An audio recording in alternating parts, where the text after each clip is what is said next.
എല്ലാവർക്കും സുഖമാണെന്ന് വിശ്വസിക്കുന്നു. ഡെയിലി അപ്ഡേറ്റിലേക്ക് എല്ലാ ആളുകൾക്കും സ്വാഗതം. നാളെ 2026 മെയ് 1-ാം തീയതിയും തുറന്നുള്ള ദിവസങ്ങളിലും നിങ്ങൾ ശ്രദ്ധിക്കേണ്ട വളരെ പ്രധാനപ്പെട്ട കാര്യങ്ങളാണ് ഈ ഒരു വീഡിയോയിൽ വ്യക്തമാക്കുന്നത്. വീഡിയോയുടെ വിശദാംശങ്ങളിലേക്ക് കടക്കുന്ന മുമ്പ് കൂടുതൽ ആളുകളിലേക്ക് ഇൻഫർമേഷൻ എത്താൻ ഷെയർ ചെയ്യുക, ലൈക്ക് ചെയ്യുക, ഫേസ്ബുക്കിലൂടെ കാണുന്ന ആളുകൾ ഫോളോ ചെയ്യുക. വീഡിയോയുടെ വിശദമായ വിവരങ്ങളിലേക്ക് വരാം. നാളെ സംസ്ഥാനത്ത് മെയ് ദിനം പൊതു അവധിയാണ്. ലോക തൊഴിലാളി ദിനത്തോടനുബന്ധിച്ചുള്ള അവധിയാണ്. സർക്കാർ ഓഫീസുകൾക്കും ബാങ്കുകൾക്കും റേഷൻ കട ഉൾപ്പെടെയുള്ള സ്ഥാപനങ്ങൾക്കും വിദ്യാഭ്യാസ സ്ഥാപനങ്ങൾക്കും അവധിയായിരിക്കും. ആദ്യം റേഷന്റെ കാര്യമാണ്. സംസ്ഥാനത്ത് ഏപ്രിൽ മാസത്തെ റേഷൻ വാങ്ങാനുള്ള അവസരം മെയ് 5-ാം തീയതി വരെ നീട്ടിയിട്ടുണ്ട്. നേരത്തെ 2 മാസത്തെ റേഷൻ ഏപ്രിൽ 4 മുതൽ ആരംഭിച്ചിരുന്നു. ഏപ്രിൽ മാസത്തെയും മെയ് മാസത്തെയും റേഷനാണ് അങ്ങനെ ആരംഭിച്ചിരുന്നത്. അന്ന് പറഞ്ഞിരുന്നത് മെയ് 30 വരെ വാങ്ങാനുള്ള അവസരം ഉണ്ടാകും എന്നാണ്. ഇപ്പോൾ ഡിപ്പാർട്ട്മെന്റ് അറിയിപ്പ് വന്നിട്ടുള്ളത്. ഏപ്രിൽ മാസത്തെ റേഷൻ മെയ് 5-ന് അവസാനിക്കും എന്നാണ്. മെയ് 1-ാം തീയതി ലോക തൊഴിലാളി ദിനം ആയതുകൊണ്ട് തന്നെ റേഷൻ കട അവധിയായിരിക്കും. പിന്നീട് ശനിയാഴ്ചയും തിങ്കൾ ചൊവ്വ ദിവസങ്ങളിലും ഏപ്രിൽ മാസത്തെ റേഷൻ വാങ്ങാൻ സാധിക്കുന്നതാണ്. ഇതോടൊപ്പം തന്നെ മെയ് മാസത്തെ റേഷനും വാങ്ങാൻ സാധിക്കുന്നത് തന്നെയാണ്. 5-ാം തീയതി വരെ 2 മാസത്തേത് ഒരുമിച്ച് വാങ്ങാവുന്നതാണ്. മെയ് 6-ാം തീയതി മെയ് മാസത്തെ ആദ്യ പ്രവൃത്തി ദിവസം എന്നുള്ള നിലക്ക് അവധി പ്രഖ്യാപിച്ചിട്ടുണ്ട്. അതിനുശേഷം മെയ് 7-ാം തീയതി മുതൽ പിന്നെ 1 മാസത്തെ റേഷൻ, അതായത് മെയ് മാസത്തെ റേഷൻ മാത്രമാണ് ലഭിക്കുക. മെയ് 30-ാം തീയതി വരെ മെയ് മാസത്തെ റേഷൻ മാത്രം വാങ്ങാൻ കഴിയുന്നതാണ്.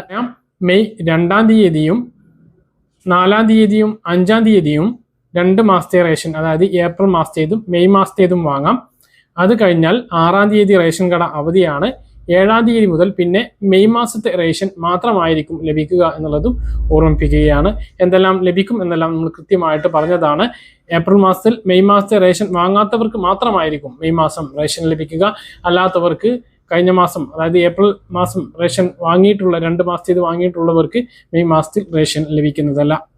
ഇനി ഗ്യാസ് സിലിണ്ടറുകൾ ഉപയോഗിക്കുന്ന ആളുകൾക്ക്, ഗ്യാസ് കണക്ഷൻ ഉള്ള ആളുകൾക്ക് മെയ് മാസം മുതൽ വലിയ മാറ്റങ്ങളാണ് വരുന്നത്. ബുക്കിംഗ് രീതിയിൽ മാറ്റം വരികയാണ്.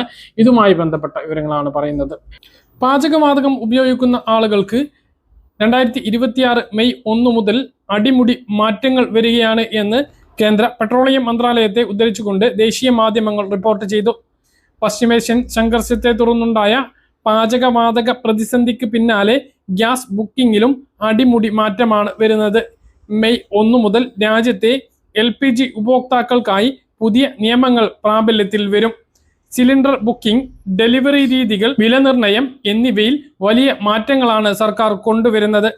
ആഗോള വിപണിയിൽ ഉണ്ടായ അനിശ്ചിതത്വം കണക്കിലെടുത്ത് എണ്ണ കമ്പനികൾ വിതരണ സംവിധാനങ്ങൾ പരിഷ്കരിക്കുന്നതിന്റെ ഭാഗമായാണ് ഈ നടപടികൾ. ഇന്ത്യൻ ഗ്യാസിന്റെ ഇന്ത്യൻ ഓയിൽ, ഭാരത് ഗ്യാസിന്റെ BPCL, HP ഗ്യാസിന്റെ HPCL എന്നിവയും പുതിയ ഡെലിവറി ബുക്കിംഗ് നിയമങ്ങളെക്കുറിച്ച് ചർച്ച നടത്തുന്നുണ്ട് എന്നാണ് ഇപ്പോൾ റിപ്പോർട്ട് വന്നിട്ടുള്ളത്. ബുക്കിംഗ് ഇടവേളകളിൽ മാറ്റം ഉണ്ടായേക്കാം. പുതിയ പരിഷ്കാരം അനുസരിച്ച് സിലിണ്ടറുകൾ ബുക്ക് ചെയ്യുന്നതിനുള്ള സമയപരിധി വർദ്ധിപ്പിച്ചിട്ടുണ്ട്. നഗരപ്രദേശങ്ങളിൽ നിലവിൽ ഓരോ ബുക്കിങ്ങിനും 25 ദിവസം കാത്തിരിക്കണം. നേരത്തെ ഇത് 21 ദിവസമായിരുന്നു. ഗ്രാമപ്രദേശങ്ങളിൽ ഇത് 45 ദിവസമാക്കി ഉയർത്തുകയും ചെയ്തിട്ടുണ്ട്. 2 സിലിണ്ടർ കണക്ഷൻ ഉള്ളവർക്ക് 1 സിലിണ്ടർ വാങ്ങി അടുത്ത ബുക്ക് ചെയ്യാൻ 35 ദിവസമെങ്കിലും കാത്തിരിക്കേണ്ടി വരും എന്നുള്ളതാണ് ഏറ്റവും പുതിയ മാറ്റമായി വരുന്നത്. മറ്റൊന്ന്, OTP അധിഷ്ഠിത ഡെലിവറിയാണ് വരാൻ പോകുന്നത്. സിലിണ്ടർ വിതരണം കൂടുതൽ സുരക്ഷിതമാക്കാൻ ഡെലിവറി ഒതന്റിക്കേഷൻ കോഡ് DAC അഥവാ OTP സംവിധാനം മെയ് 1 മുതൽ കൂടുതൽ കർശനമാക്കും. നിലവിൽ ഇത് ഉണ്ട് എങ്കിലും കർശനമല്ല. ഗ്യാസ് എത്തുമ്പോൾ രജിസ്റ്റർ ചെയ്ത മൊബൈലിലേക്ക് വരുന്ന OTP നൽകിയാൽ മാത്രമേ ഇനി സിലിണ്ടറുകൾ ലഭിക്കുകയുള്ളൂ. മറ്റൊന്ന് EKYC ആണ്. EKYC നിർബന്ധമാക്കും. മെയ് മാസം മുതൽ ആധാർ അധിഷ്ഠിത EKYC പൂർത്തിയാക്കാത്ത ഉപഭോക്താക്കൾക്ക് ബുക്കിങ്ങിൽ തടസ്സം നേരിടാൻ സാധ്യതയുണ്ട് എന്നാണ് റിപ്പോർട്ടിൽ പറയുന്നത്. സബ്സിഡി മുടങ്ങാതിരിക്കാൻ ഇത് വേഗത്തിൽ പൂർത്തിയാക്കേണ്ടതുണ്ട്.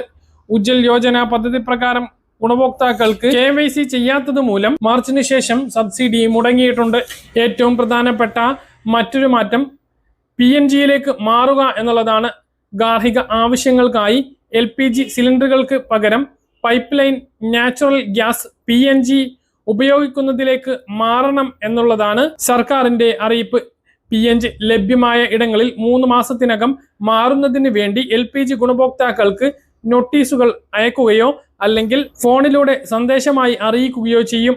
ഈ അറിയിപ്പ് ലഭിച്ച് 3 മാസത്തിനകം PNGയിലേക്ക് മാറേണ്ടി വരും. PNG കണക്ഷൻ എടുത്താൽ 2 ആഴ്ചക്കകം LPG കണക്ഷനുകൾ സറണ്ടർ ചെയ്യുകയും വേണം. കൂടാതെ നിലവിൽ പൈപ്പ് ലൈൻ ഗ്യാസ് എടുത്തിട്ടുള്ള ആളുകളും 2 ആഴ്ചക്കകം തന്നെ LPG ഉപയോഗിക്കുന്നുണ്ട് എങ്കിൽ അത് സറണ്ടർ ചെയ്യണം എന്നുള്ള അറിയിപ്പും വന്നിട്ടുണ്ട്. കേരള സംസ്ഥാന സിവിൽ സപ്ലൈസ് ഡയറക്ടറും ഈ കാര്യം ആവശ്യപ്പെട്ടിട്ടുണ്ട്. കൂടാതെ ഇവർക്ക് പുതിയ LPG കണക്ഷനുകൾക്കായി അപേക്ഷിക്കാനും കഴിയില്ല. മാർച്ച് അവസാന വാരത്തിൽ പുറത്തിറക്കിയ സർക്കാർ ഉത്തരവിൽ കൂടുതൽ കർശനമായ വ്യവസ്ഥകളാണുള്ളത്. LPGയേക്കാൾ 40% വരെ ചിലവ് കുറവാണ് PNGക്കുള്ളത്. അതുകൊണ്ട് തന്നെ നിലവിൽ 14 കിലോഗ്രാം ഗ്യാസിന് 1000 രൂപയോളം നൽകേണ്ടി വരുന്നത് 700-ന് താഴെയായി വരും. മാത്രമല്ല സിലിണ്ടർ ഗ്യാസിനേക്കാൾ PNG ഗ്യാസ് അപകടരഹിതമാണ്. ഗ്യാസ് തീർന്നു പോകുമോ എന്ന ഭയം വേണ്ട. ബുക്കിംഗ് ചെയ്ത് സിലിണ്ടറിന് കാത്തിരിക്കുകയും വേണ്ട. ഒരു പ്രദേശത്ത് PNG സൗകര്യം ലഭ്യമായിട്ടും ആ വീട്ടുകാർ അതിലേക്ക് മാറിയിട്ടില്ല എങ്കിൽ 3 മാസത്തിന് ശേഷം അവർക്കുള്ള LPG വിതരണം പൂർണ്ണമായും നിർത്തും എന്നാണ് അറിയിച്ചിട്ടുള്ളത്. 2026 മാർച്ച് മുതൽ ഏകദേശം 5.45 PNG കണക്ഷനുകൾ ഇതിനകം സ്ഥാപിച്ചു കഴിഞ്ഞു. 2.62 ലക്ഷം കണക്ഷനുകൾക്കുള്ള ഇൻഫ്രാസ്ട്രക്ചറുകൾ കൂടുതൽ തയ്യാറായതോടെ ആകെ കണക്ഷനുകളുടെ എണ്ണം 8.01 ലക്ഷമായി ഉയർന്നു. ഏകദേശം 6,14,000 പുതിയ ഗുണഭോക്താക്കൾ കണക്ഷനുകൾക്കായി ഇതിനകം രജിസ്റ്റർ ചെയ്തിട്ടുണ്ട്. നിലവിലെ പ്രതിസന്ധികൾക്കിടയിലും ഗാർഹിക LPG, ഗാർഹിക PNG, ഗതാഗത മേഖലയിലേക്കുള്ള CNG എന്നിവയുടെ 100% വിതരണവും ഉറപ്പുവരുത്തുന്നുണ്ട് എന്ന് സർക്കാർ വ്യക്തമാക്കി. വാണിജ്യ മേഖലയിൽ ആശുപത്രികൾ, വിദ്യാഭ്യാസ സ്ഥാപനങ്ങൾ എന്നിവയ്ക്കും ഫാർമ, സ്റ്റീൽ, ഓട്ടോമൊബൈൽസ്, കൃഷി തുടങ്ങിയ മേഖലകൾക്കും മുൻഗണന നൽകിക്കൊണ്ടിരിക്കുകയാണ് എന്നും കൂടാതെ അതിഥി തൊഴിലാളികൾക്കുള്ള 5 കിലോ സിലിണ്ടറുകളുടെ വിതരണം ഇരട്ടിയാക്കും എന്നും സർക്കാർ വൃത്തങ്ങൾ അറിയിച്ചു. LPG വിലയിൽ മെയ് 1-ാം തീയതി വർധനവുണ്ടാകും എന്നുള്ളതാണ് വിവരം. ഏപ്രിൽ 29-ഓടുകൂടി നിയമസഭാ ഇലക്ഷനുകൾ അവസാനിക്കുകയാണ്.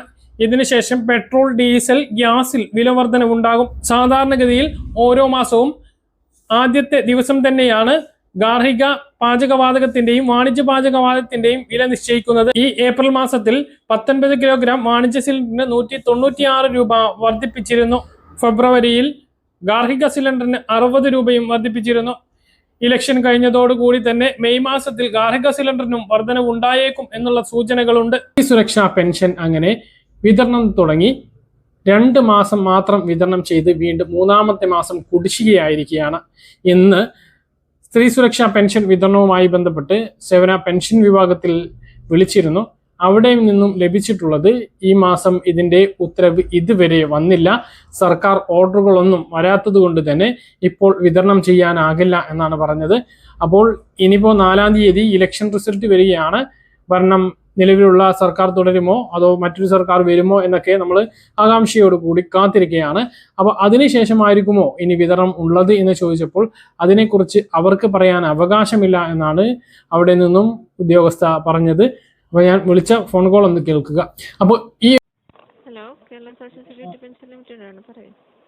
പിന്നെ നമ്മുടെ സ്ത്രീ സുരക്ഷാ പെൻഷൻ ഈ മാസത്തെ ഇന്നുണ്ടാവോ?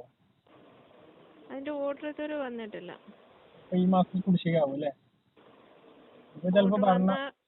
കഴിഞ്ഞിട്ട് കൊടുക്കത്തുള്ളൂ. ഓർഡർ വന്നാലേ കൊടുക്കുള്ളൂ. സർക്കാർ പാറിന്റെ ശേഷം ഉണ്ടാവുള്ളായിരിക്കും അല്ലേ? സാധ്യത അങ്ങനെയാകും. അതിനെ കുറിച്ച് എനിക്ക് പറയാനുള്ള അധികാരമില്ല. ഹോൾഡ് ചെയ്യണേ. വേറെ ഡീറ്റെയിൽസ് എന്തെങ്കിലും അറിയാനുണ്ടോ? ഇല്ല ഇല്ല, ഒന്നുമില്ല. ശരി.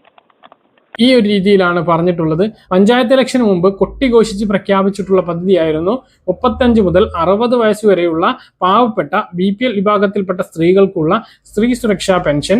വിതരണം തുടങ്ങിയത് തന്നെ ഫെബ്രുവരി മാസത്തിലാണ്. നിയമസഭാ ഇലക്ഷന് മുമ്പ് വിതരണം തുടങ്ങി. നിയമസഭാ ഇലക്ഷൻ പ്രഖ്യാപിക്കുന്നതിന് മുമ്പ് ആദ്യ വിതരണം തുടങ്ങി. പിന്നീട് മാർച്ച് മാസത്തിൽ ഒരു ഗഡു കൂടി വിതരണം ചെയ്തു. പക്ഷേ അത് കഴിഞ്ഞ് ഇലക്ഷൻ കഴിഞ്ഞതിന് ശേഷമാണ് ഏപ്രിൽ മാസത്തേത് ലഭിക്കേണ്ടത്. അതിനുശേഷമുള്ള തുകയുടെ മാസം അവസാനിക്കുമ്പോഴും ഏപ്രിൽ മാസത്തെ തുക ഇല്ല എന്നുള്ളത് വളരെ സങ്കടമാണ്. ഒരുപാട് തവണ പല രേഖകളും ഉണ്ടാക്കാൻ ഒരു വെയിലത്ത് പോയി ക്യൂ നിന്നും അക്ഷയ കേന്ദ്രങ്ങളിൽ വരി നിന്നും നേടി എടുത്തിട്ടുള്ള അപേക്ഷ നൽകി ഈ ഒരു 1000 രൂപ പ്രതീക്ഷയോടുകൂടി വാങ്ങാൻ കാത്തിരിക്കുന്ന സ്ത്രീകൾക്ക് വലിയ കനത്ത തിരിച്ചടി തന്നെയാണ് സർക്കാരിന്റെ അവസാന നാളുകളിൽ നൽകുന്നത് എന്നാണ്. പ്രഖ്യാപിച്ചപ്പോൾ തന്നെ വലിയ സാമ്പത്തിക നഷ്ടം ഉണ്ടാകും എന്ന് പറഞ്ഞതാണ്. ഇനി പുതിയ സർക്കാർ, നിലവിലെ സർക്കാർ വന്നാലും മറ്റൊരു സർക്കാർ വന്നാലും സ്ത്രീ സുരക്ഷാ പെൻഷൻ എങ്ങനെയാണ് അത് തുറന്നും ലഭിക്കുമോ എന്നുള്ളതും ആശങ്കയോടെ കാണേണ്ടതാണ്. കാരണം ഇത് പ്രഖ്യാപിച്ച് വിതരണം ചെയ്ത് തുടങ്ങിയ സർക്കാർ തന്നെ ഇത് നിർത്തലാക്കി എന്നുള്ളതാണ് ഇപ്പോൾ നമുക്ക് സൂചനകളായിട്ട് ലഭിക്കുന്നത്. 4 ദിവസം കൂടി കഴിഞ്ഞാൽ അത് നിർത്തലാക്കി എന്ന് തന്നെ നമുക്ക് പറയേണ്ടി വരും. 4 ദിവസം, അതായത് മെയ് 1-ാം തീയതി എന്തായാലും ലഭിക്കില്ല. 2, 3, 4 തീയതികളിൽ, 4-ാം തീയതി ഇലക്ഷൻ റിസൾട്ടാണ്. 2, 3 തീയതികളിൽ ഇത് ലഭിക്കുകയാണ് എങ്കിൽ അത് ഈ ഏപ്രിൽ മാസത്തേതും കുറച്ച് വൈകിയാണെങ്കിലും കിട്ടി എന്ന് പറയാം. പക്ഷെ ഇപ്പോഴത്തെ ഒരു സാഹചര്യത്തിൽ ആ ദിവസങ്ങളിലും കിട്ടാനുള്ള സാധ്യതയില്ല എന്നുള്ളതാണ്. അപ്പോൾ വളരെ ക്രൂരമായിട്ടുള്ള വഞ്ചനയാണ് ഈ ഒരു സ്ത്രീ സുരക്ഷാ പെൻഷന്റെ കാര്യത്തിൽ സർക്കാർ കാട്ടിയിട്ടുള്ളത് എന്ന് നമുക്ക് പറയേണ്ടി വരും. അത് വിതരണം തുടങ്ങി 3-ാമത്തെ മാസം തന്നെ കുടിശ്ശിക വരുത്തിയിരിക്കുകയാണ്, അല്ലെങ്കിൽ നിർത്തിയിരിക്കുകയാണ് എന്ന് പറയേണ്ടി വരും. ഇതേക്കുറിച്ച് നിങ്ങളുടെ അഭിപ്രായം താഴെ കമന്റ് ആയിട്ടൊന്ന് രേഖപ്പെടുത്തുക. പറഞ്ഞ കാര്യങ്ങൾ കൃത്യമായിട്ട് മനസ്സിലാണെന്ന് കരുതുന്നു. ഇതുപോലുള്ള ഇൻഫർമേഷനുകൾക്ക് ഫോളോ ചെയ്യുക, സബ്സ്ക്രൈബ് ചെയ്യുക. മറ്റൊരു വീഡിയോയുമായി നമുക്ക് വീണ്ടും കാണാം. ഇതുവരേക്കും ബൈ.